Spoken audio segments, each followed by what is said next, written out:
I'm just presenting a small project that I've been working on the sideline. And the idea is essentially to monitor websites for malware injection. And the name of the project is Web Detector. I might change the name, so it's not that important. So, I'm not a pen tester or like a security, kind of traditional security analyst, but I did most of my work. It was in the early days of, pre-Windows era. I was working a lot of on doing keygens, mostly illegal stuff. But it was from a security, like it was from a study point of view, so like to see, how much vulnerable was software. And the probably, well, like at the time I was working on basically the first bytecode patcher for Java Mobile, and at the time there were a lot of wares running on Java phones. That was quite fun. But my research is mainly on machine learning and social robotics, which has nothing to do with security, of course. So I recently, I did some work on with previous companies in security, just purely from a research point of view, and I'm currently working for Microsoft, which is a little bit, it's a little bit strange. I've always been a Linux user, so, but it's quite interesting on the research side. Like, there is this kind of perception of Microsoft as a kind of very conservative company, but internally there is a lot of research. And so I'm focusing on machine learning applied to intrusion detection and big data and security.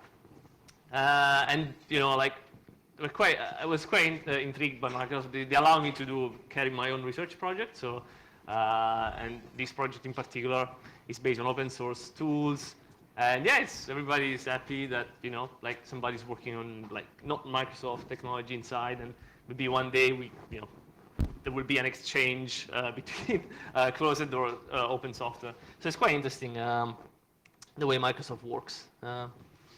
So the problem is that what do we want to solve is like ask yourself how many websites are compromised, lots of them, and what are the most common attack vectors, and how can we monitor a website and say, like for a website that just mean anything like very simple stuff, like if you're a small company, you have some blogs, you have like your front-facing corporate website, you have maybe an e-commerce cart, like very, like wide variety of like website just, that you expose to your customers onto the web.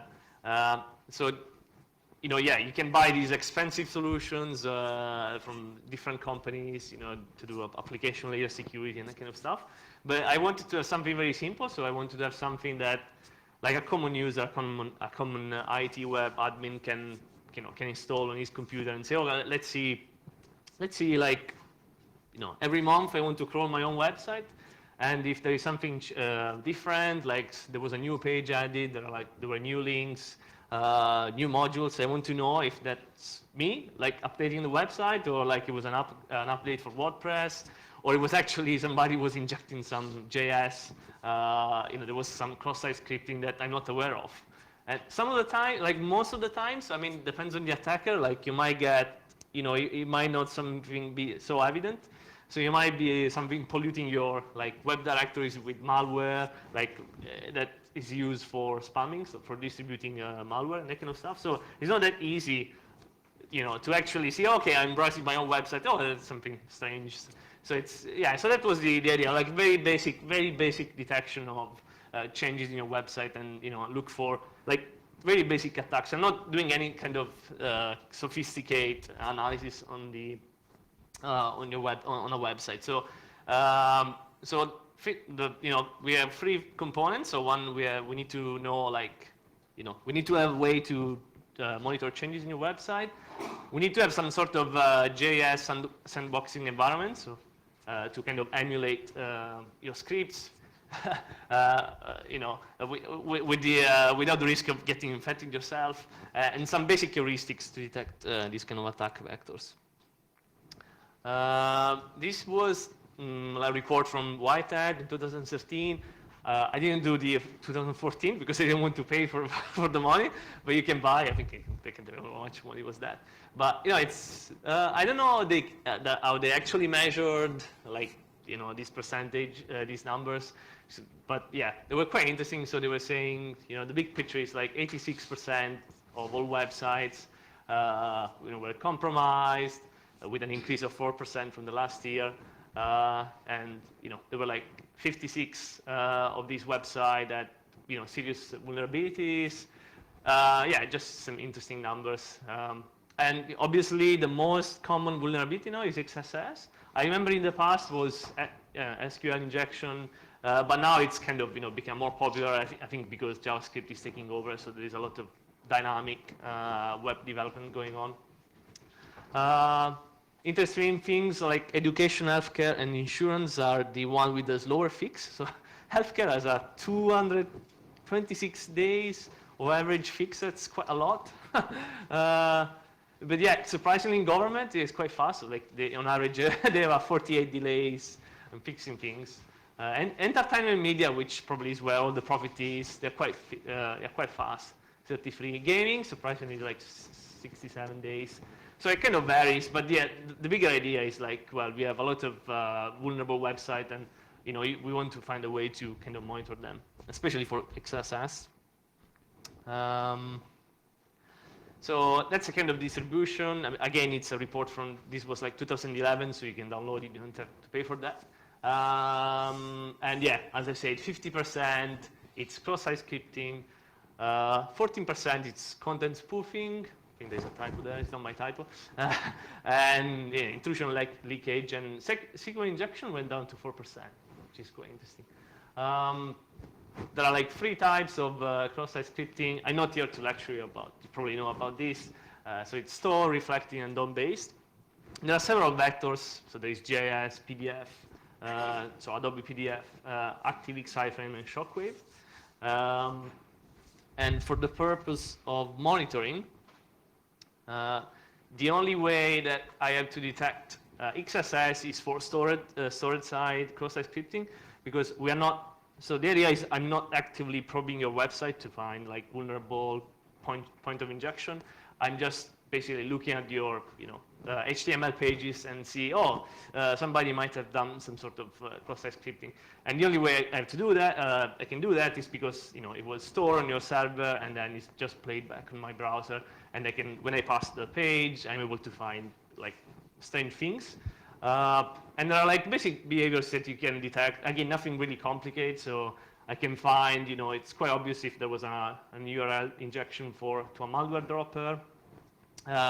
If there was a form injection for phishing, page redirection, and cookie stealing, or like, yeah, any form of cookie manipulation is kind of suspicious.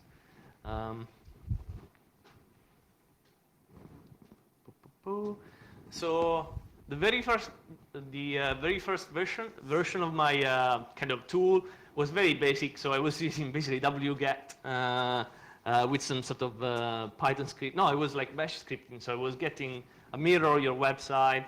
I was applying Git on top of that, so I could see the changes. It's basically your source code is your is your web page resources, and I was getting Git on top of that. So every new pool of your website, there was a Git commit, so I can actually see what was changed and what was not changed. And then on these diffs, I was applying this heuristic to say, there's a new IP is pointing outside, or there is a new strange obfuscated JavaScript code running on this new page that looks very suspicious. The problems were that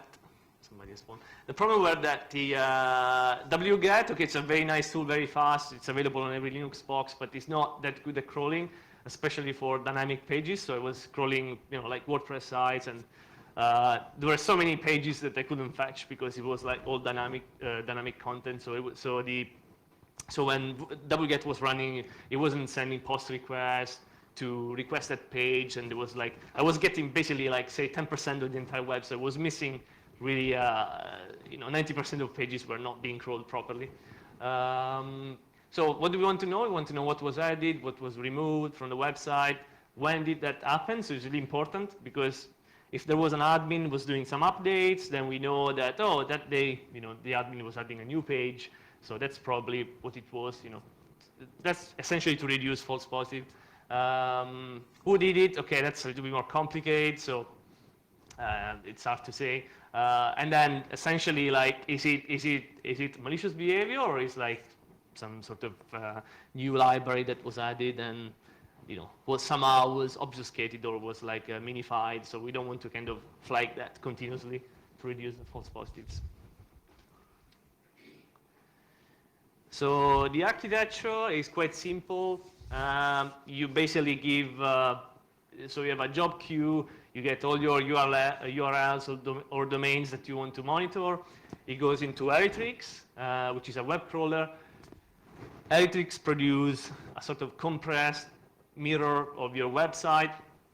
They have an ingester that takes this kind of output. So you have two file formats with WARC, or the old one is ARC. The ingesters kind of index the entire thing in a MySQL database. It can be any other database. I just use that because, I was familiar with the MySQL. So for each resource, you get an index, you get timestamps, you get a fingerprint, like an hash for each new resource. And then from there, I start to do a little bit of profiling. So I want to know, so for each page, I want to see the JavaScript, what kind of JavaScript was running on that page. If the JavaScript was manipulating the DOM, which is the kind of structure of your XML or your HTML page, I run another analysis to see how the DOM was used, if it was doing something tricky. And to do that, there is a tool called tag. And after that, so after these kind of 3 steps, I produce a report. Unfortunately, nothing really visual at the moment, so it's like just very basic CSV files that you can open. And I also store everything on a MongoDB because it's flexible, so you can add, it's schemaless, so you can add new attributes as you do your crawling. If you have new features to put in your database, you can easily add those kind of things. So does everybody knows what Mongo is, or Eritrix, or how many people did use Eritrix before? Oh gosh. Okay. And right. Eritrix is your web crawler, so you can yes. go to your website. Yes. Quick question. I'm sorry, this is premature, Sure. but bug, is that then going essentially an Ajax crawler, so that you can go? Yeah, I can show you later. So there are a number of technologies I use. So everything sits on a virtual box. There are 2 reasons why I want to have something that was easy to deploy and destroy. And then the security, obviously, if you're crawling things and there is malware, you don't want your own box polluted with some sort of malware. So you don't want that. So if you think about layers, there is VirtualBox is the kind of execution environment. Then you have Vagrant. I don't know how many people did use Vagrant before. I'm just curious. Oh, there are people know about Vagrant. So Vagrant is essentially a set of tools to kind of make your job easier when you set up a VirtualBox. So if you think about you installing a new image, say an Ubuntu, an Ubuntu environment, so you have to install that on your VirtualBox, you need to install your tools. So you need to do that kind of manually, and it takes so much time. But Vagrant allows you to make everything automatic. So you build a set of scripts. It can be, well, to make it, you build a script and you say, okay, I want to deploy this particular version of Ubuntu, and I want to install, say, Java, Python, Perl, all the software that you need on that machine. It will set up for you all the nutting, so like all the port forwarding. It will create an SSH configuration, so you can log into the box. It's just like a way to make it, to deploy a box and install everything you want on that one. So main technologies is Python, Java, and V8 for Google, and you will see why. And then obviously there is Tor, so like I use Tor for anonymization, because when you do these kind of crawling jobs, there are some, most of the malware sits on, unfortunately, pornographic websites, so you don't, you don't want to be. I had some interesting situations when I forgot to turn on Tor, and your IT admin will not be very happy. So now you are crawling an entire porn website. Like, what's that for? Yeah, for research, yeah. So, so Elytrix, it's quite interesting. Not so many people know about this, but it's the only project, well, it's one of the main tools that the W3C organization have used to crawl the web. So if you go on, I think it's called the Historical Web Database of the Internet, they use this Elytrix software to pull, so they essentially crawl important websites. And you can see them back in time. So you can see, okay, let's see how Facebook looked like in 2000 or something like that. So they don't have all website. I don't know if it's what kind of political correct version is to define what an important website is, but they have like fairly a good amount of big websites, and they crawl them with this software. So it's well developed. So the last version was in January 2014. So it's well maintained. There are auto plugins. It's a very good, efficient crawler. You can distribute it on several machines, so you don't have to run it on just one machine. It's Java-based for a number of reasons. But yeah, it's quite good. I mean, it did the job for me, so I don't know if you know any other kind of good crawlers. And then one of the other components is Python tag, which is kind of a low interactive client for browsing pages. Again, it's well developed. The last version is March 2014. Sometimes I do some patches, so I contribute to this project. So it's still kind of work in progress. But it currently detects around 161 exploits, and including Adobe, Shockwave, and Java Web exploits. So it's quite good. It uses kind of a mix of a signature and a more like behavioral-based approach. So it kind of builds an abstract syntax tree for each exploit. So even if the exploit changes, it tries to do this kind of trying to do a little bit of littering of code. It's still kind of it's still kind of resilient to like polymorphic code.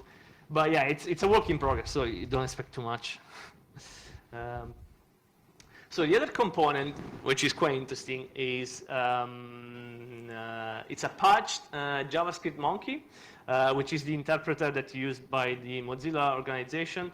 So you can, you have the source code, so you can recompile the JavaScript, and you can add you can hook particular functions, and then from a security perspective, I was very interested to know, given a JavaScript source or file, I wanted to know how many document write were executed on that particular code, how many string instances they were created, how many element instances were created, how many object instances, how many evals, and that's probably you know why. How many location operations were done? Location is like host, hash, host name, href, origin port. How many escape and unescape they were executed? How many encodes? So encode URI, decode URI, and how many decodes from the component perspective. So the only things I didn't put yet is the cookie, because that's quite important. Yeah, I didn't do that yet. So it's kind of presented some old results.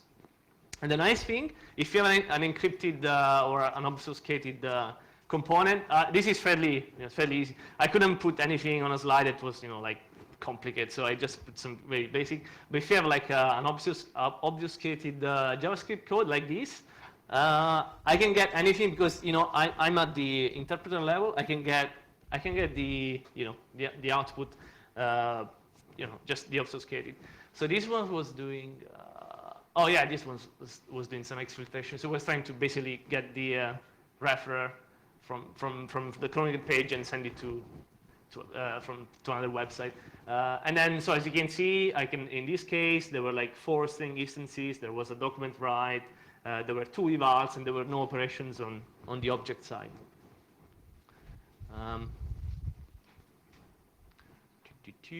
So version 3 of Web Detector, I'm planning, if I have time, to do a Django app. So So currently everything is kind of console based, so you need to type everything from the command line. So it's not very user friendly. But the idea is I will put a web interface where you can create your job tasks and you can put new rules like I want to detect this specific threat or something like that. There are other tools that can do a better job to analyze JavaScript. There is Dozo, it was developed by Microsoft. But yeah, I want to make it more as extensible as possible. And for anonymization, so like in my experience, I was setting Tor on my own machine, but some of the time you might forgot to run that. So like happened. So my personal experience, I like to say I was using a Raspberry Pi with Onion Pi. So I was actually sure that if I was on that particular Wi-Fi access point, then it was encrypted. So in that way, you can't, you don't forget that maybe you are not, you're anonymized or not. So, just my personal experience, so maybe if you're more careful, you probably remember to turn off and Tor again. So this is more like the kind of pipeline I do. So you take from the URL, you do the crawl, you ingest all the resources, you index it, you do analysis. So I start from the HTML, I extract all the components. So I get the JavaScript. If it doesn't contain DOM manipulations, I run it through the monkey patch, so I can do that kind of profiling. If it contains the JavaScript, DOM manipulation, I pass it to the Python tag, which is this kind of low client interactive, and then I produce a report. And this is like an interesting thing. Okay, so there were like 13 websites. You can see for each website there are like the distributions for each of these 6 function calls for JavaScript. And I just a question for you, like, can you find, how can I phrase this? Can you find like for this particular bar chart, can you find or do you think which websites are malicious and which one are not? 5 to 13 are malicious. Okay. Yes, okay. So there are 2 groups of, you can see there are 2 groups roughly because you can see, right, okay? But yeah, anybody else has another idea? There are 2 groups, yeah, so, but yeah. Anybody? Okay.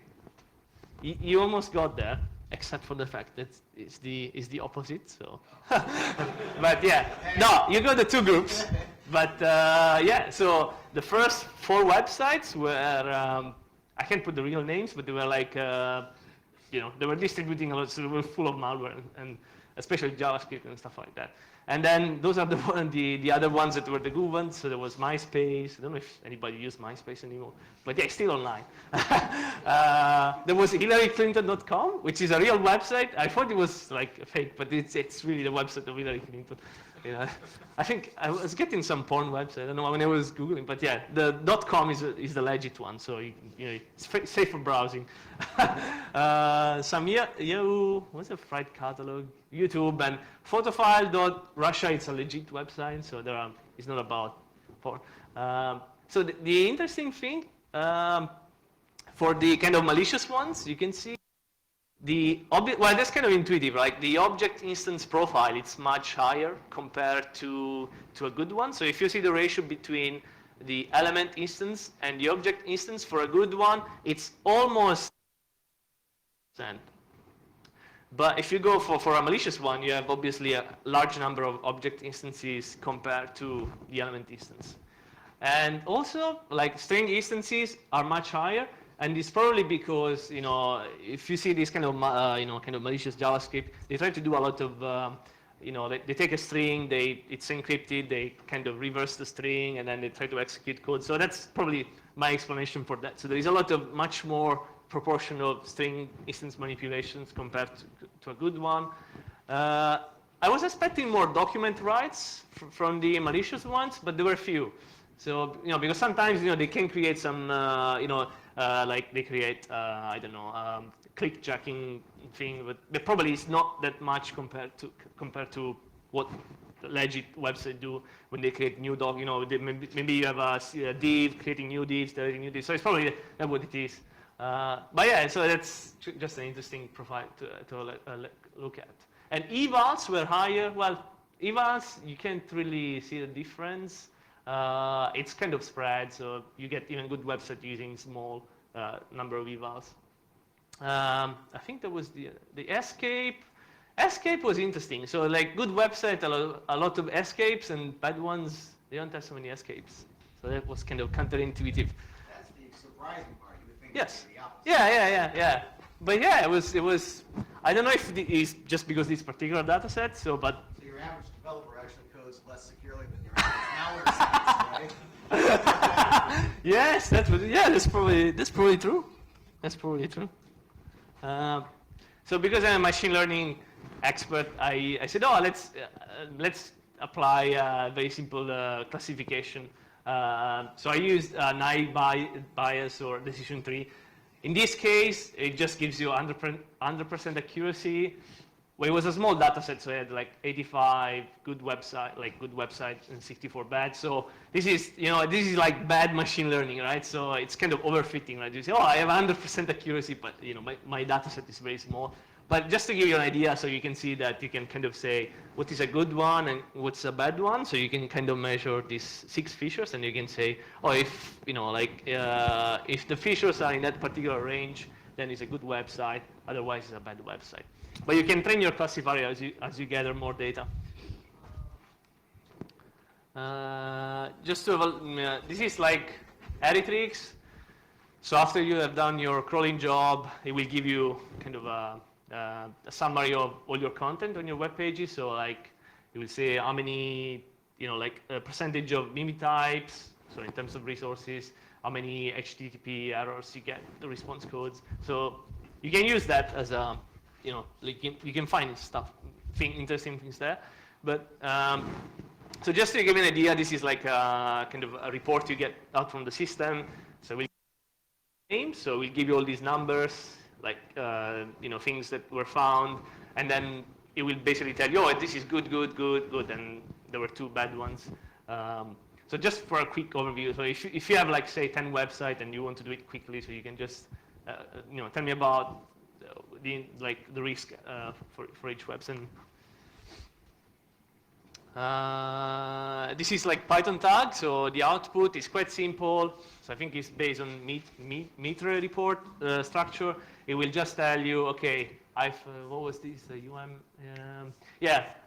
I kind of, the URL was a French website, and there was this exploit, which was server console overflow. It will tell you the CVE number, when it was found, and on which page was found. So you can consider that as a signature of potential attack.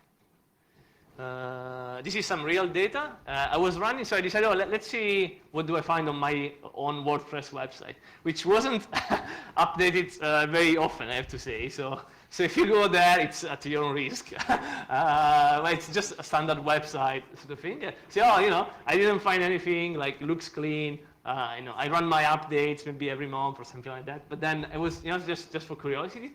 And there was something like 14 of was it March or something like that. there was a drop. I think it was like so you can see there was an IP which was in numerical format, and that's kind of very suspicious. P2P, and then there was something like a PDF, right? And then obviously the PDF was containing an exploit inside. And yeah, I picked it up.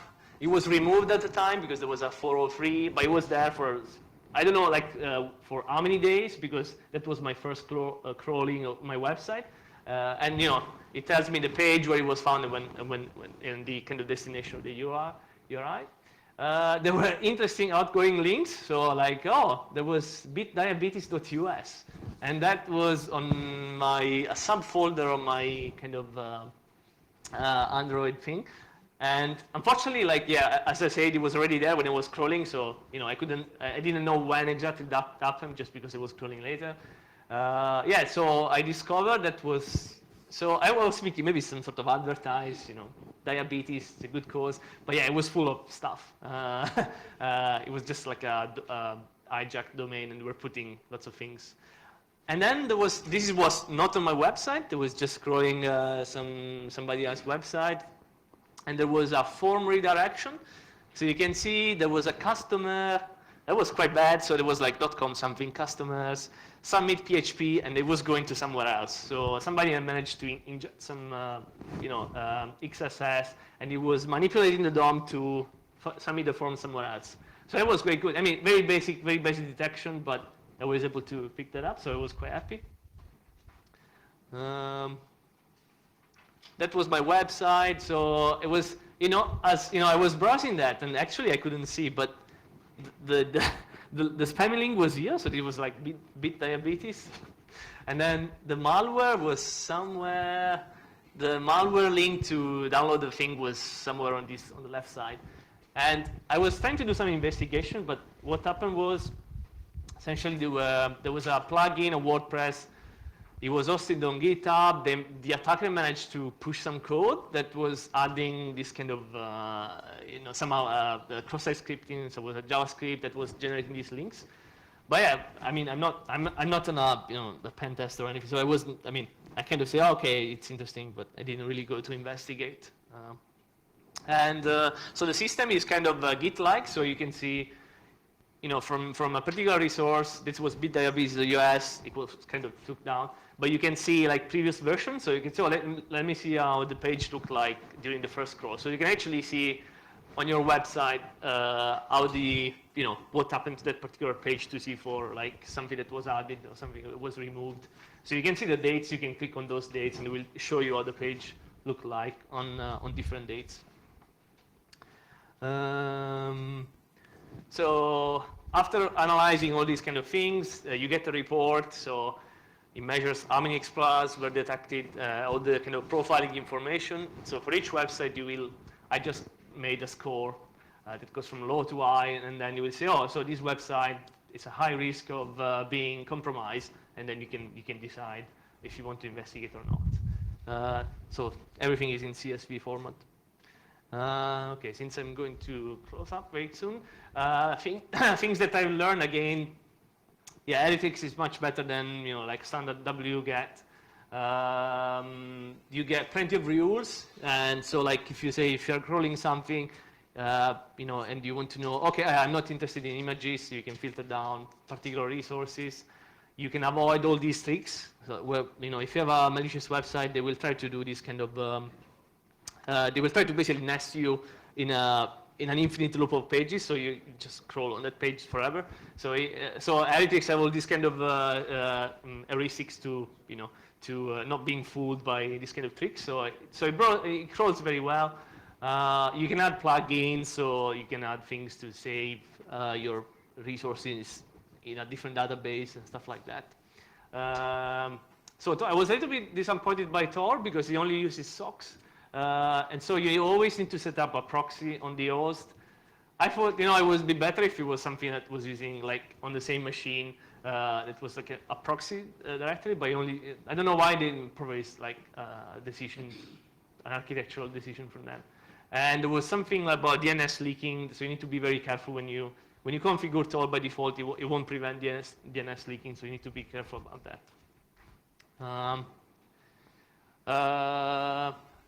Yeah, doing passively, there are so many things. So there was an interesting thing that I was thinking about. So how do you actually know that a web page, so how do you know that the original behavior of that page was good or bad? Because when I parse these things, okay, I see JavaScript, but it's really hard to tell if it was something legit or not. So there are simple things you can say. Okay, so if you see like an image that has a very long onload function, JavaScript function, you can kind of get these rules, but it's really hard to say. I mean, except for like a very simple, cross-site scripting behaviors, it's really hard to say what kind of was the intended behavior of that page. So I'm still thinking about how to do that efficiently. Okay, so heretics equals a Java environment. There are plenty of rules and plugins you can use. There are things that I didn't do yet, so it's like check for cookie manipulation. And then check cross-site scripting also on other events like onload, on mouse over, image sources, and other things. I think there is a list in OWASP, there's a list of kind of common XSS manipulations that if I have time, will put in the system so I can detect those. So the next version will be on Django, a Django app with this kind of with a graphical interface. Currently, that's an annoying thing is Elytrix-free have this kind of compressed format, which is called WARC. So at the moment, it's kind of a little bit annoying. So I take this kind of dump of the website, and then I create kind of an index function version of that on a database. You can do it directly. So if you write a plugin for Elytrix that will spit out the resources directly to a database, will be better. So you don't have this kind of intermediate representation, so which might be not very good for consistency. So there are a number of things I want to improve, and maybe an API RESTful interface for automation. So you can actually, if you're sitting on another machine, you can just write a request and say, oh, I want to crawl this.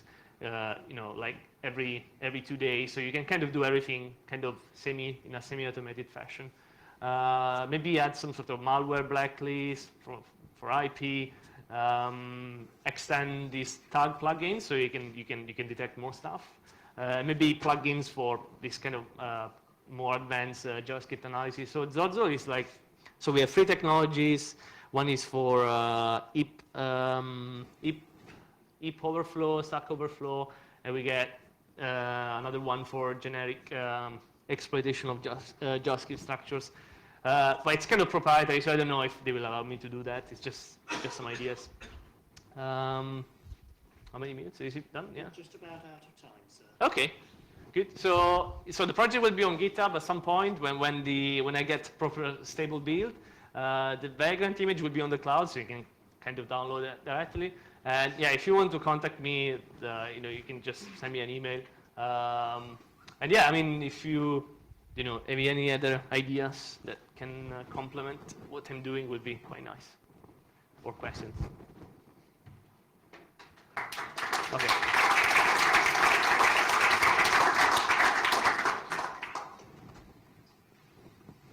Paolo, I love the presentation. Okay. So, but after all this build-up, it's Yes. not yet open source, right? So we have to wait. Any idea how long that might be?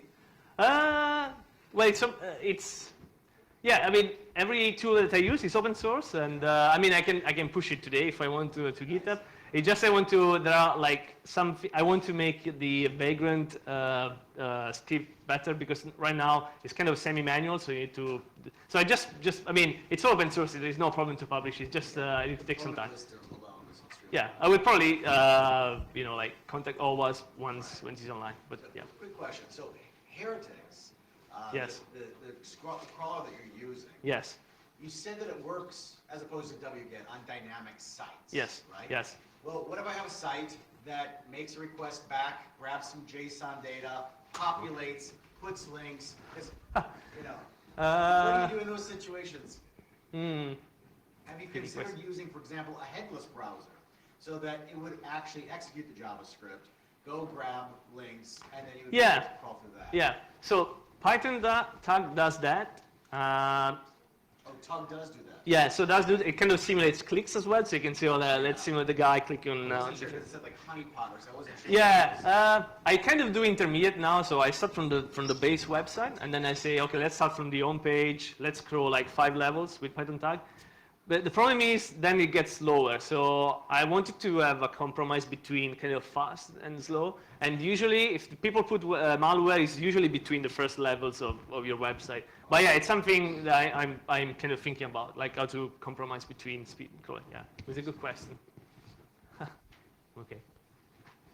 Have you tried your tool or your profiler on a legitimate site which, for some kind of reason, are using JavaScript obfuscation, but not Yes. Okay, I can detect minified versions, so that's quite easy. There are some, I can't remember, so there are some obfuscation kind of tools that can't remember the name of the company, but there are some, the one that are like one very professional obfuscation tools that you have to pay for that usually. They look very malicious because most of the things they do, to be honest, it's not nice JavaScript. But it's kind of the boundary, like what do you define kind of normal behavior or not. Yeah, in those cases, it's less accurate. So it might give you some false positives. Yeah, because that's what I was thinking. Like, so once you get the obfuscated version, then you want to do this kind of behavioral analysis. That's another kind of second layer of analysis. But yeah, it's a good question. It's true. It's harder. No, okay. Is it okay? Sorry. Yeah. Have you found or don't know whether this is in your scope sites which are hosting Viagra or Cialis advertisements, compromised sites? So you're asking if okay. Only available normally not through the site. I mean, we can't get them via crawling. Normally they are referred by search engines. You search on Google site. Site name and then Viagra or Cialis, you find the sites. Found it, but not the site itself. Yes, okay. So the question is, can I find, this kind of Viagra advertised website which are only indexed by Google by doing a search? So the way I did it for bad website, I was just, so there are two things. Some websites, they don't allow you, they don't crawl properly if they discover that the origin referrer was not from Google. So, and because they want to avoid people kind of crawling and say, oh, that's something suspicious. So they will actually see if the referrer was not from Google and say, oh, that's like a blank page. So somebody like started to crawl directly on my website. That's suspicious. So they have a JavaScript code that kind of do something different. So they look legit. And yeah, the way to bypass that, you can either simulate a search from Google to bypass that one, or kind of analyze the JavaScript and try to find. Yeah, it's something. I did try directly from Google, like to simulate that, and that worked. But from website to go to like the advertiser was a little bit trickier. Yeah, because there are usually 2 or 3 ops that require to find the original advertiser. Yeah, it's not that easy. So you need to crawl more, but then the tree becomes very wide. So yeah, but it's a good question. Okay. Is that it, folks? Okay, Okay, thank you very much. No problem. Sure.